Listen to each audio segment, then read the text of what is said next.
Assalamualaikum warahmatullahi wabarakatuh.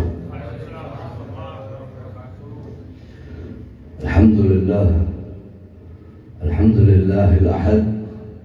Wassalatu wassalamu ala man fis sama ismuhu Ahmad wa fil ardi ismuhu Muhammad wa ala alihi wa sahbihi wa ba'd.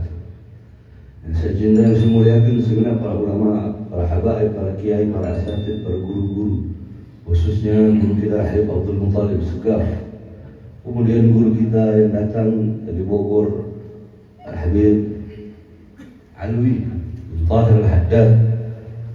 Yang saya cintai, yang saya muliakan segenap keluarga besar almarhum Haji Badruddin, segenap anak-anak beliau, cucu beliau, dan seluruh pengurus Majelis Rasulullah Bali, beserta seluruh jamaah Majelis Rasulullah. Dan insya Allah dulu kita pada malam hari ini kita akan mendapatkan rahmat dari Allah, kasih sayang dari Allah, pengampunan dari Allah. Sebab saudara-saudara, bahwasanya ketahuilah Imam Abu Aswad Ad-Du'ali, beliau berkata, "Ma syai'un azza minal ilm." Tidak ada sesuatu apapun yang lebih mulia, yang lebih agung daripada ilmunya Allah. Sayyidina Umar bin Khattab berkata, "Inna Allah lam yahluk fi wajhil ardi quraban afdal min majlisil ilm." Allah tidak pernah menciptakan sejengkal tanah di muka bumi yang lebih mulia selain daripada tanah yang dipakai untuk menuntut ilmunya Allah Subhanahu wa taala. Maka berbahagialah kalian, beruntunglah kalian, karena pada malam hari ini kalian dipenuhi dengan rahmat Allah, kasih sayang Allah, sanubari kalian, hati kalian, fuad kalian, Allah letakkan cahayanya. Kenapa? Karena datangnya kalian di sini untuk membahagiakan Rasulullah, untuk memuliakan Rasulullah, mengagungkan Rasulullah SAW. Mudah-mudahan datangnya kalian tidak akan sia-sia. Saudara-saudara, orang-orang yang memuliakan, mengagungkan Nabi Muhammad tidak akan sia-sia. Kalian yang bersalawat kepada Nabi, cinta kepada Nabi tidak akan sia-sia. Saudara-saudara, bagaimana kecintaan para sahabat Nabi Muhammad kepada Nabi Muhammad SAW? Bagaimana kecintaan mereka, pengorbanan mereka? Saudara-saudara, ada satu kisah. Ada seorang wanita yang dimana dia berkata, "Ya Aisyah, ikshif li qabr Nabi SAW." Wahai Aisyah, bukakan bagiku kubur Nabi Muhammad. Karena Nabi Muhammad dikuburkan, dimakamkan di kamar Sayyidatuna Aisyah. Saudara-saudara, yang perlu kita tahu, para nabi, para rasul, di mana beliau meninggal, maka disitulah beliau harus dimakamkan. Nah, perempuan ini berkata, "Ya Aisyah, ikshif li qabr Nabi, buka bagiku kubur Nabi." Dibuka kamarnya Sayyidatuna Aisyah. Fadakhalat fabakat hatta matat. Perempuan itu masuk ke dalam, dia lihat kuburnya Nabi, dia menangis, kemudian dia mati saat itu juga, saudara. Dia mati membawa cinta kepada Nabi Muhammad SAW. Apa yang telah kita korbankan untuk Nabi Muhammad? Nabi Muhammad mengorbankan jiwa, nyawa, darah untuk kita. Nabi Muhammad, kita terlalu sibuk dengan urusan-urusan dunia, harta, pangkat, jabatan, tahta, kekuasaan, sehingga kita lupa dengan Nabi Muhammad SAW. Saudara-saudara, apakah Nabi Muhammad cinta kepada dunia, harta, pangkat, jabatan? Fa kaifa tad'u ila dunya dhururatu man laulahu lam tukhraj dunya min al-'adl. Bagaimana mungkin Nabi Muhammad akan tertarik, condong kepada dunia, pangkat, harta, jabatan, tahta, kehinaan dunia, sedangkan kalau bukan karena Nabi, dunia jangan pernah diciptakan oleh Allah Subhanahu wa taala. Sayyidatuna Aisyah berdiri di depan kubur Nabi, beliau berkata, "Ya man lam yalbis al-harir wa lam yanam ala al-furash al-wathir, ya man kharaja min ad-dunya wa lam yashfa batnahu wa bi khubz al-sha'ir, ya man lam yanam tul al-layali min khawfin al-sha'ir." Sayyidatuna Aisyah berkata, "Wahai seorang manusia yang tidak pernah berpakaian sutra, wahai seorang manusia yang tidak pernah tidur di atas kasur yang empuk, wahai seorang manusia yang wafat, meninggal dalam keadaan perutnya kosong, belum masuk sesuatu apapun, sekedar roti yang kering. Wahai seorang manusia yang wafat, yang setiap malam tidak pernah tidur karena takut kepada neraka syahirnya Allah Subhanahu wa taala." Nabi Muhammad khairul khalqillah, makhluk yang paling mulia, makhluk yang paling agung. Bukan hanya Nabi Muhammad pasti masuk surga, tapi surga Allah ciptakan untuk Nabi Muhammad. Tetapi Nabi Muhammad masih takut kepada Allah. Nabi Muhammad masih takut kepada Allah. Para nabi, para rasul maksum. Nabi Adam alaihissalam, ketika Allah turunkan ke dunia 100 tahun, Nabi Adam tidak mengangkat kepalanya ke langit, malu kepada Allah karena berbuat satu kesalahan. Kita pagi, siang, sore, malam berbuat dosa dan tidak rasa malu kepada Allah Subhanahu wa taala.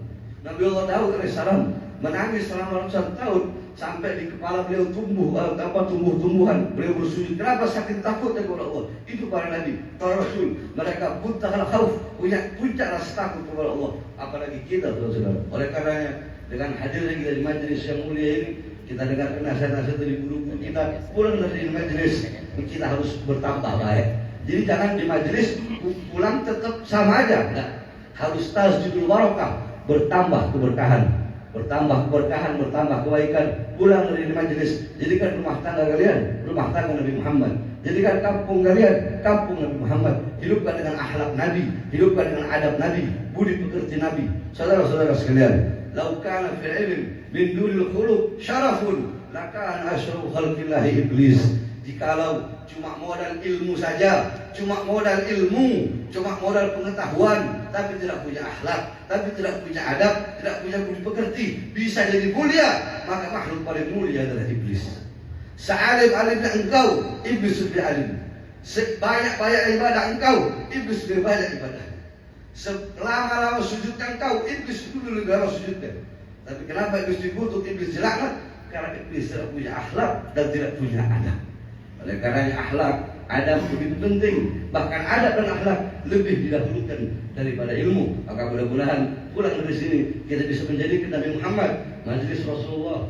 Ini majelis Rasulullah bukan hanya milik Humaydi, bukan hanya milik pengurus, tapi majelis Rasulullah adalah milik seluruh umat Islam. Karena Rasulullah bukan hanya milik Humaydi atau Winda, Rasulullah milik semuanya. Oleh karenanya insyaallah dengan majelis ini insyaallah bertambah keberkahan, bertambah kebaikan, dan insya Allah selalu istiqamah di dalam menuntut ilmunya Allah Subhanahu Wa Taala. Insya Allah kita doakan para guru-guru kita, Allah panjangkan umurnya, Allah sehatkan jasmani dan rohaninya, Allah permudah urusan dunia akhiratnya. Begitu juga semua jamaah yang hadir di sini, saya doakan kepada Allah ampuni dosa-dosa kita semua. Kita pulang dari sini nanti Allah SWT jadikan rumah tangga kita sakinah, mawaddah, warahmah. Anak kita anak soleh-solehah, keluarga kita sudah meninggal dunia, bapak, ibu, kakek, nenek sudah telah meninggal dunia. Mudah-mudahan Allah ampuni dosa-dosanya, Allah luaskan kuburnya, khususnya almarhum Haji Badruddin. Beliau adalah orang soleh, beliau adalah orang baik, beliau adalah orang ikhlas, beliau adalah orang yang tulus, beliau adalah orang yang begitu cinta kepada Rasulullah. Beliau orang yang begitu cinta kepada anak cucu Rasulullah. Kecintaan beliau kepada anak cucu Rasulullah, beliau tidak pandang bulu. Mau itu anak cucu Rasulullah besar, kecil, kaya, miskin, terkenal, tidak terkenal, Haji Badruddin tetap mencintai. Nah, ini yang harus kita ambil, ini yang harus kita jadi keteladanan. Oleh karenanya kita akan mudah-mudahan almarhum Haji Badruddin Allah luaskan kuburnya, dan mudah-mudahan kita semua mendapatkan keberkahan. Amin amin ya rabbal alamin. Bismillahirrahmanirrahim. Tabarak hitaruna, yasin sabfuna, kaf ayin sad kifayatuna, hamim ain sidda hibatuna, wa sayfiqahumullah wa sallallahu alim wa sallallahu alaihi Muhammadin wa ala alihi wasallam. Alhamdulillah rabbil alamin. Terakhir saudara, saya mohon doa. Saya sedang sakit. Habib Abdul Muttalib, tolong doakan saya. Habib Alwi, tolong doakan saya. Akan tetapi ketika kalian diberikan penyakit, maka sabarlah dengan penyakit tersebut.